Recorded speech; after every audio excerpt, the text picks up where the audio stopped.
Hello, everyone. How are you doing? So the song that we're back. We're back. The song you heard just now was um, "Follow Alone" by Exist Immortal. So it's a pretty interesting Genty song. Uh, I think it's very good, and I think it's a shame that it's only having as few plays monthly on Spotify as it does. So we have another guest. The guest is Rainer Shea, a self-proclaimed anti-imperialist journalist. Welcome, Shea. It's good to have you on the show. Yeah, it's Shea. Sometimes people get Rainer right. Sometimes people get Shea right. Sometimes they get one wrong, the other right, and the other way around. Anyway, yeah, I am putting out content in essay form every other day. I write an essay at least 1,000 words long, at least every couple days or so. And I'm constantly trying to delve deeper into the socioeconomic issues that are impacting the victims of colonialism, the victims of class oppression.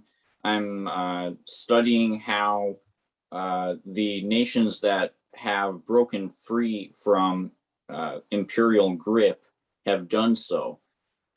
Such as in the cases of China, the northern half of Korea, Vietnam, Laos, Cuba, and so on.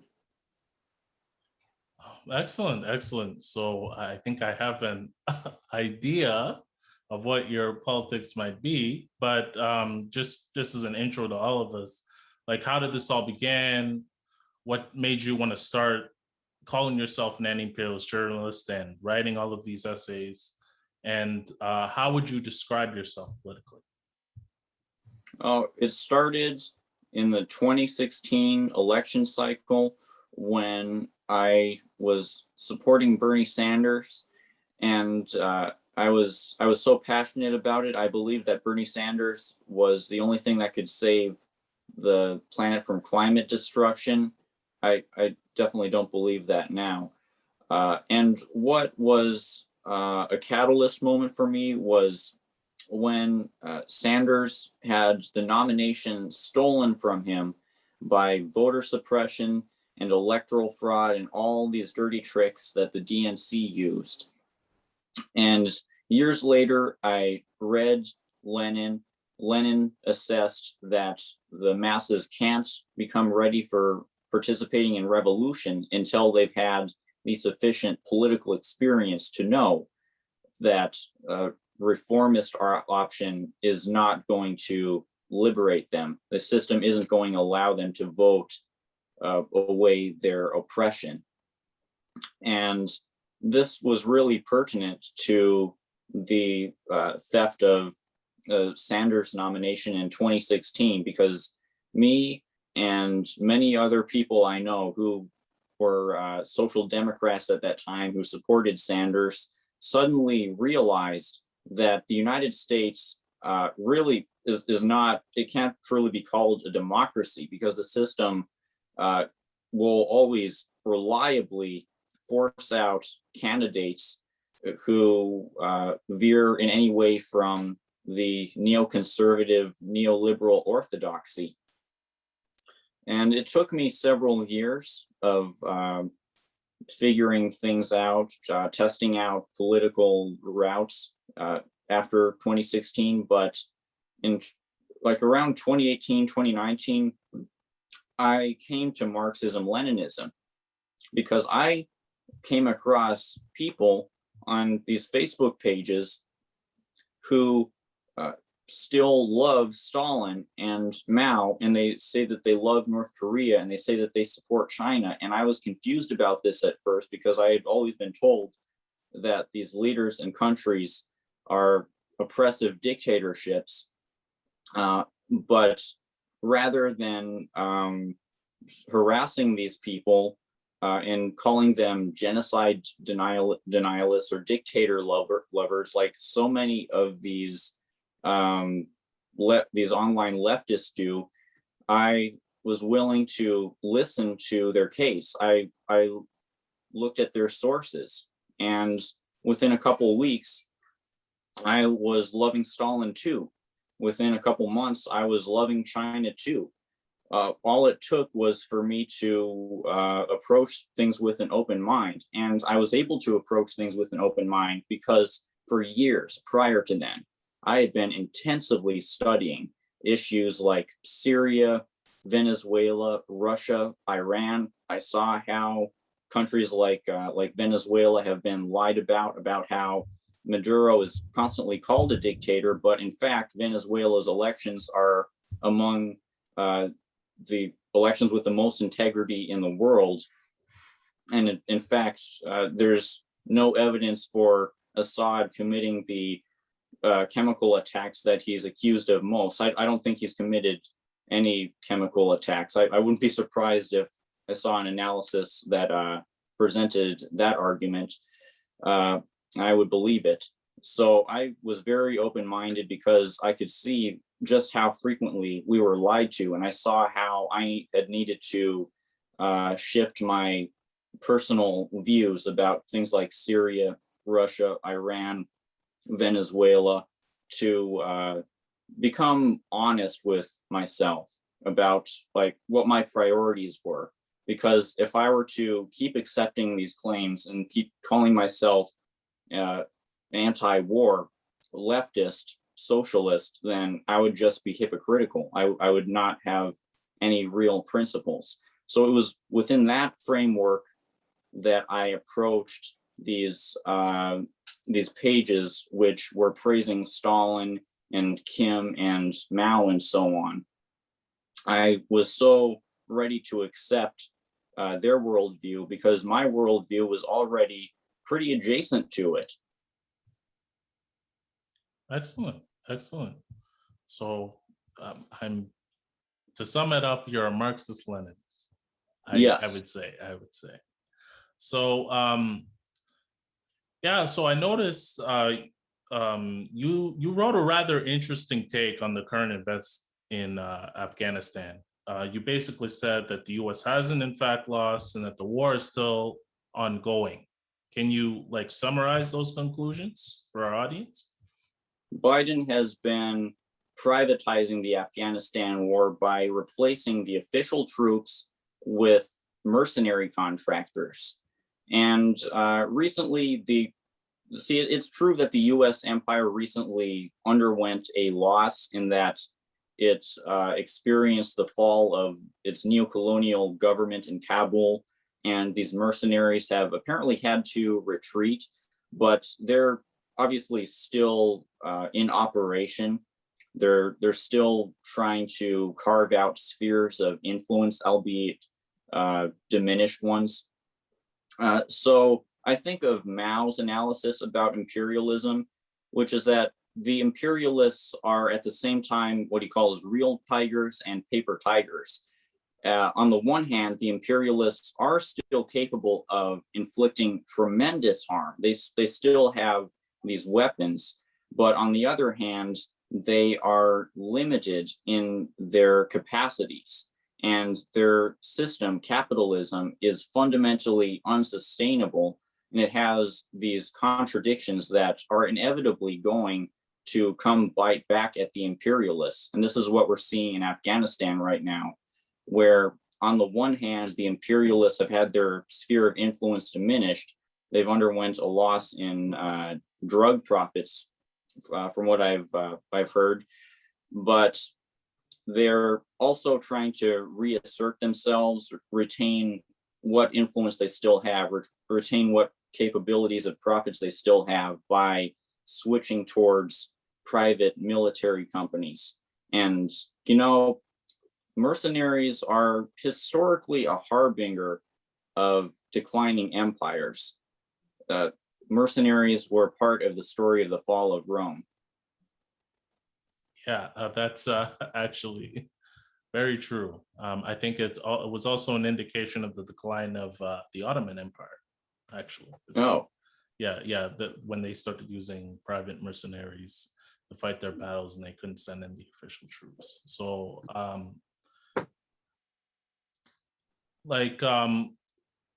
what do you think the social dynamics of both the United States and Afghanistan would have been if the United States had not invaded?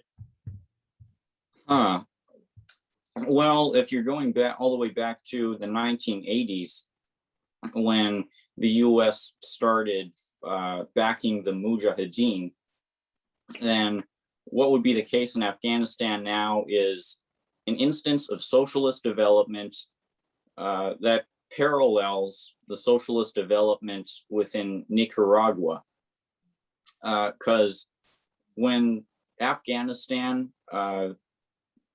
started with its socialist republic, the masses of Afghanistan effectively rejected the old feudal system, the old tyrannical system that was keeping women and others oppressed.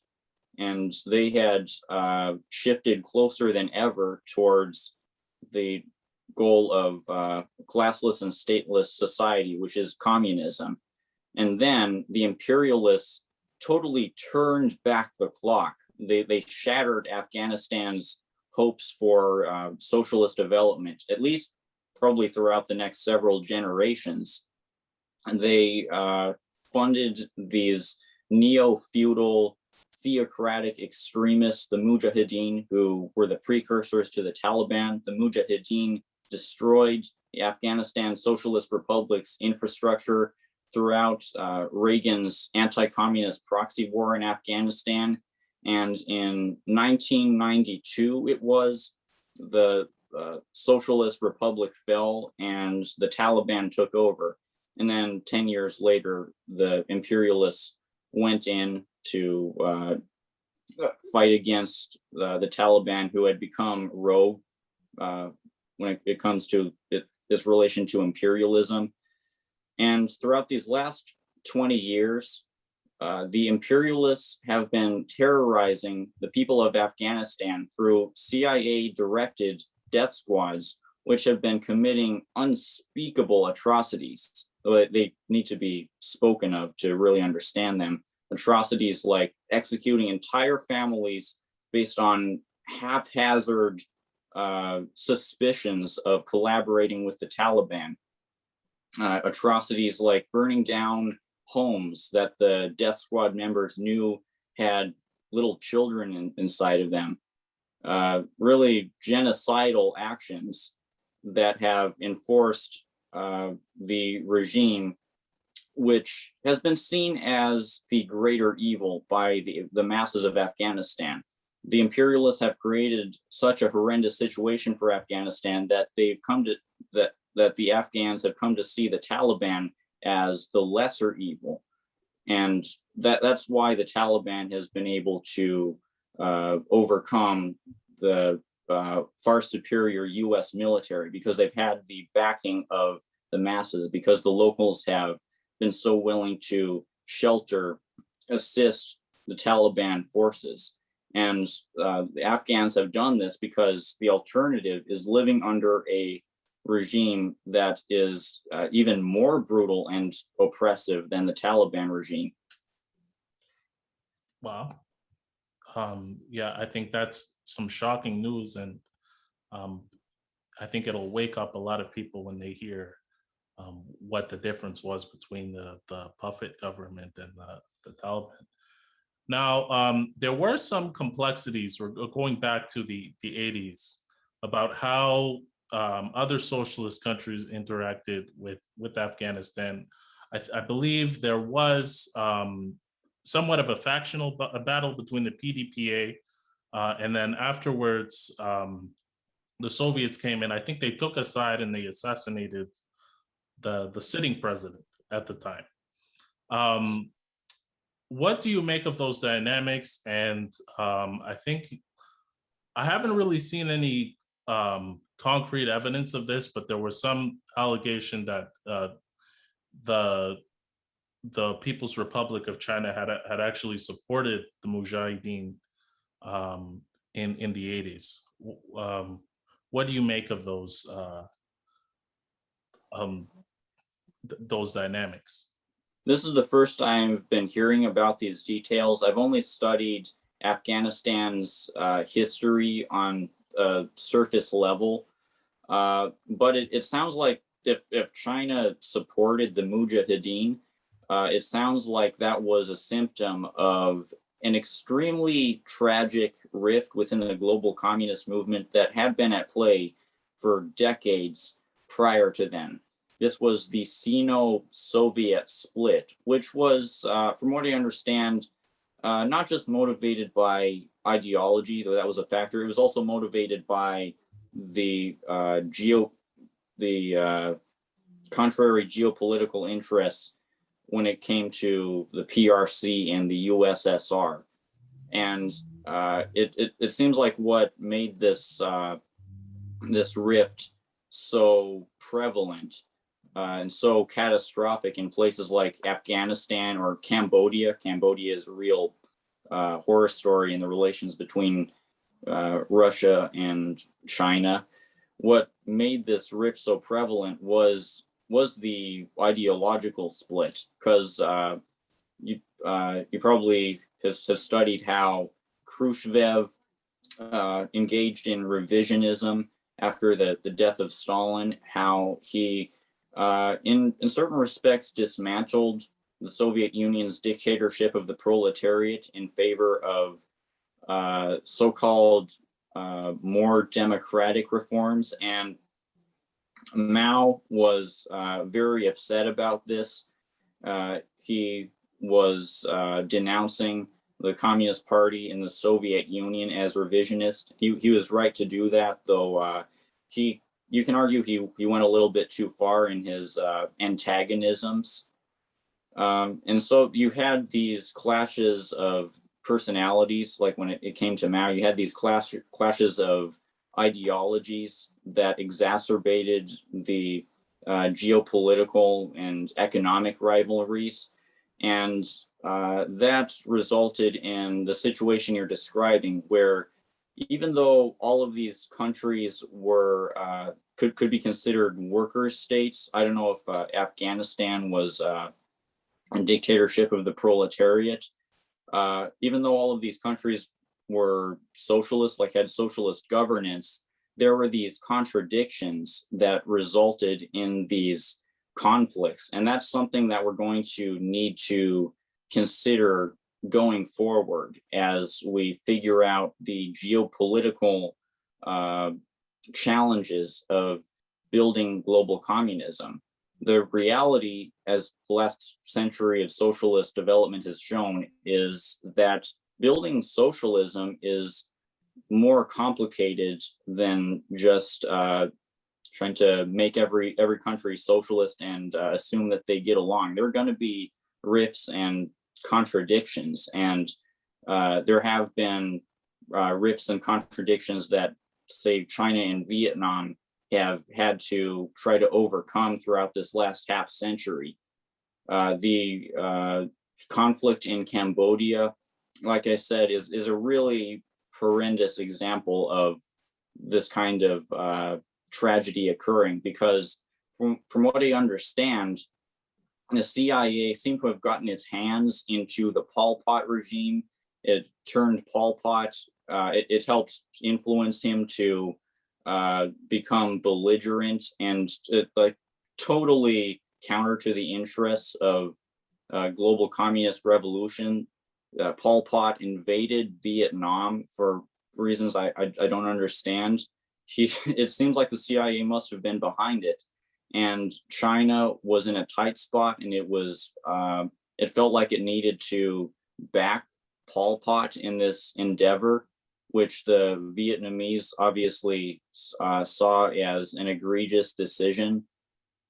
So China has some blame to share in this tragedy, but you can also see how the imperialists seek to exacerbate these kinds of contradictions. This tragedy wouldn't have occurred if not for the influence of the imperialists, or at least it probably wouldn't have occurred. At least it would have been not so bad.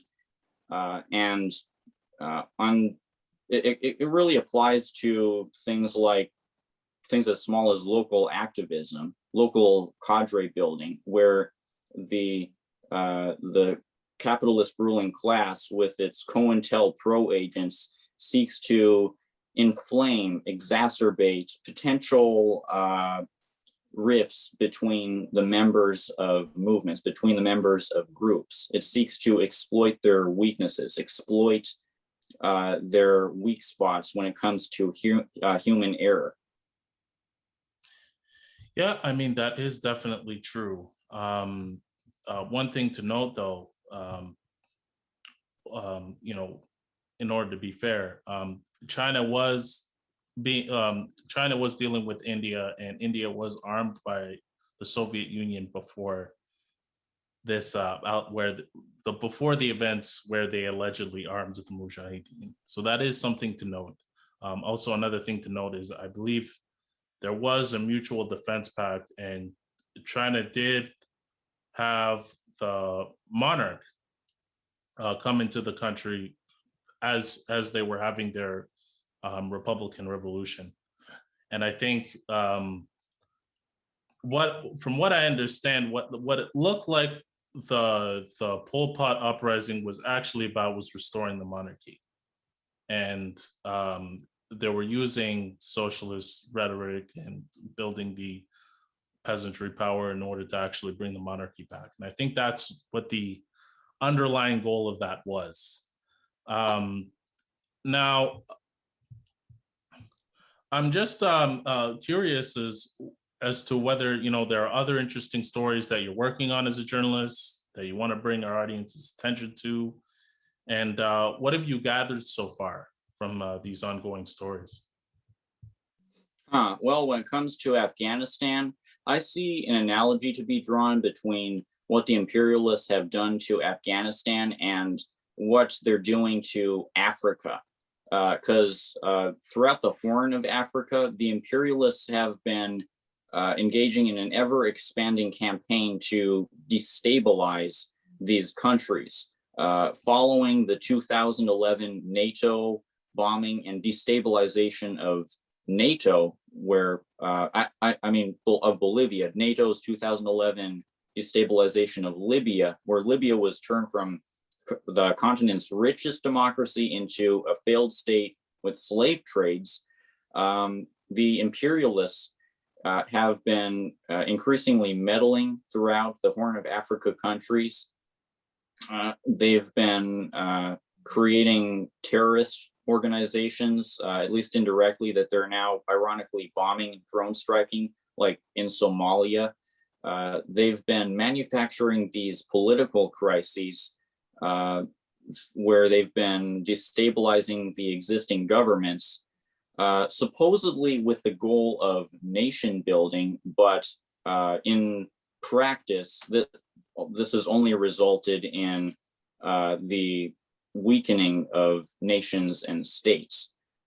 This is the trend that I've been observing throughout these last 20 years of US imperialist intervention. Like in Iraq and Afghanistan, their goal was supposedly to nation build, but in practice, the weak states that they were initially able to build quickly fell apart, were overwhelmed, and they were only able to be sustained through massive brutality and chaotic conflicts against guerrilla anti-occupation resistors, like in Fallujah. And because of just how unstable, unreliable this nation building model has proven to be throughout these last couple decades, I think it's clear that when the US empire says its goal is to nation build somewhere, its goal is not to nation build. It's to destabilize that country so that it can stop that country from hosting the infrastructure development projects of China. This is what's going on in Afghanistan, where the imperialists are aiming to use their mercenaries to keep the country unstable, to stop the Belt and Road Initiative from being expanded into the country. They want to keep Afghanistan too unstable for China to effectively work within it. And they're trying to do this across all of Africa. For instance, in Ethiopia, the government has been embracing the Belt and Road Initiative infrastructure projects because, you know, that this is currently their only way out of the underdevelopment that the imperialists have subjected this country to. And the imperialists have been responding by imposing sanctions on Ethiopia and by treating the Ethiopian government on equal footing with a terrorist organization that has been inflaming a civil war within the country. This is very dishonest maneuvering that it's done. Well, and one interesting thing to note is the people that the U.S. is actively trying to defend by sanctioning the Ethiopian government were a puppet regime that they installed from, I believe, about the late 1970s after the communist leader was thrown out and up until 2018. So that was the TPLF, the Tigray People Liberation Force. And there are a lot of other scholars that talk about how the TPLF governs, what they took from the region, and about the fact that even in the regional government they're operating, they haven't built any infrastructure. So important things to note. And yeah, I mean, thanks for coming on. Thanks for showing that really important insight. I would strongly recommend people go look for Rainer Shea's Medium page, where he's putting out all of his new stories. The link will be on the bottom of this video if you're watching on YouTube, but you can also search it up if you're listening on the radio. And now we're going to be heading out, and the song is a song that Rainer Shea picked. Rainer Shea, what song are we leaving out with? El Pueblo Unido guitar version. Okay, so El Pueblo Unido. So Italian guitar rendition, very, very good. We'll be we'll be doing the outro, and then we'll be leaving with El Pueblo Unido. So have a good one, everybody, and see you next week.